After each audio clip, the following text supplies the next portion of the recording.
So you're basically saying there won't be a middle class, and if there isn't going to be one, you may as well be on the rich end That's correct. of society. That's correct. Absolutely. And what most financial books say to you is live below your means, you know, don't have a cappuccino.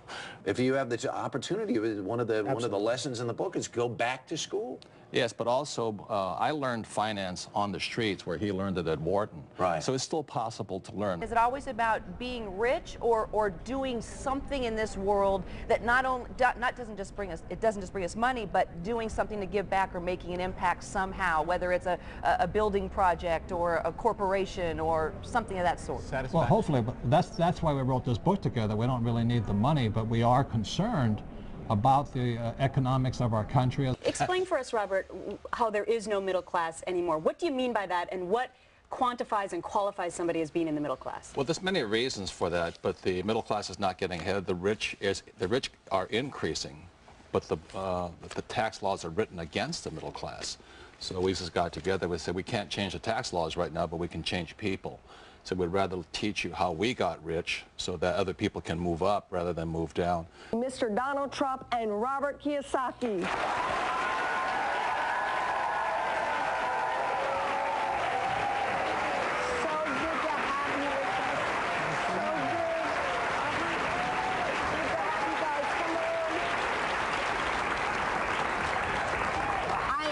That you're with me. So somebody just starting out, this whole craze about using your own realtor, going to Staples and finding these kits online and somehow saving yourself some money, you could lose money in the end? Well, you could, but if you did that, I would still recommend you get a real estate attorney to check over the transaction. You could probably save a few dollars that way. But it is a legal transaction, and you got to be very careful, because if it's your primary residence, you don't want to be evicted in the middle of the night. We're back. Donald Trump and Robert Kiyosaki. Define rich. Well, look, rich is a state of mind more than anything else. If you feel you're rich, and if you're happy, and if you have a wonderful family, you're rich. And this doesn't just have to do with money. Define it financially. Forbes defines it as $1 million a year in passive income, whether you work or not. That's a specific definition of it.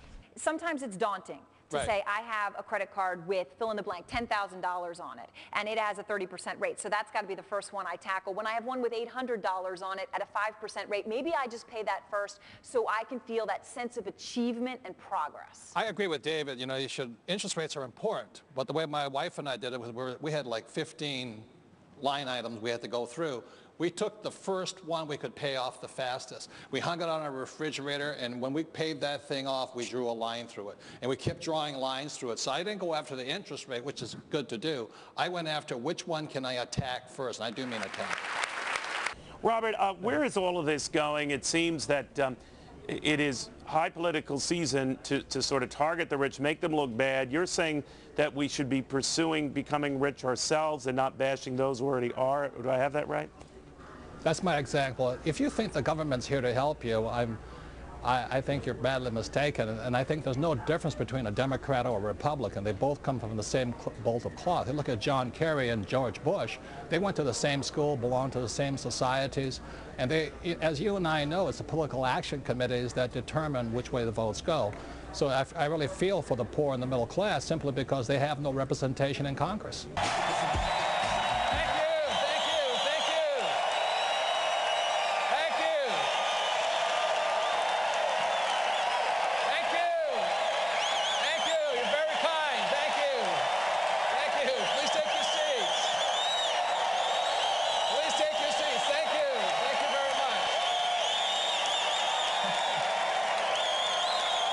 In the world of business, it's another thing my rich dad pointed out to me. In the world of business, there are 4 types of people, and E stands for employee, S stands for small business or specialist, B stands for big business like Bill Gates, and I stands for investor. Our school systems do a pretty good job of educating us for here. So my poor dad always said to me, son, you go to school so you can get a job. So that's an employee's mentality. Good benefits, you know, 401k, retirement plan, blah, blah, blah. My mother, on the other hand, and I used to argue with my dad, I don't really want a job. And my mother would say, you know, don't argue with your dad. You know, I said, I don't want a job. I want to be independent. She says, why? I said, Mom, I want to be rich. My mother was a registered nurse, so she said to me, she said, son, the richest people I know are doctors. I said, yeah. So you should go to medical school and become a doctor, a specialist. You know, S stands for smart people, all this stuff. I said, Mom, there's only one problem. She says, what's that? Doctors are smart. She says, you have a good point there. You shouldn't do that. I was horrible in school. I'm Robert Kiyosaki, author of Rich Dad, Poor Dad. I'm sitting here with my youngest protege, the future. This guy is going to be bigger than Bill Gates or the guys at Google and all this. And this is young John Paul. We're in Texas. How old are you, John Paul? I'm 11 years old. 11 years old. And how old were you when you read Rich Dad, Poor Dad? I was about 7 years old. 7 years old? Yes. And have you read almost everything so far? Yes, just that. Have you played, I think everything. Have you played my cash flow games? Yes, I have. Okay, now tell the people at home what you've learned so far that's different than what they teach you at school. Well, I learned just about, I learned business skills that I need, that you need in real life to succeed and to do well in business and investing. And I learned all the things that I know about money. That is my one source and the only source I need.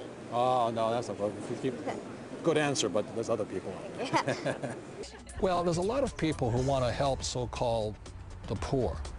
The trouble is they don't know the poor. You know, there's no relationship. You know, I live in Arizona, Phoenix, and the people come from Scottsdale in their $3 million mansions, and they're trying to relate to a kid who can't get dental work done, or they don't have any food on the table. Well, my idea of working with the Boys and Girls Club is that let those people solve their own problems. Oh no, he does not solve our problems. In fact, he jokes with me that I'm not here to solve your problems, Trina. You solve your own problems. He came up with a game called Cash Flow that teaches real-life lessons to kids, how to manage a budget, how to invest. It seems to resonate with the younger set. You bought 1,500. No, you bought 150. How much is worth? When we met, I didn't have any money, and without her, I would never have completed a lot of my work because she was the, you know, she is the strength behind me. And I fell back on her many times. I know she didn't marry me for my money, but she has really earned the right. She has her own corporation. She has her own accounts. She doesn't need me to take care of her. And I think that's really the freedom of the whole thing here. I think that's what her message is. It's so true, because when I really understood investing and understood how to make my money work for me, one of the greatest gifts is I no longer needed Robert. And he didn't want me to need him. I desperately wanted him, but I didn't need him. And so what happened is the relationship got so much stronger because we got to choose to be together just because we wanted to be together, not because there was any kind of dependency.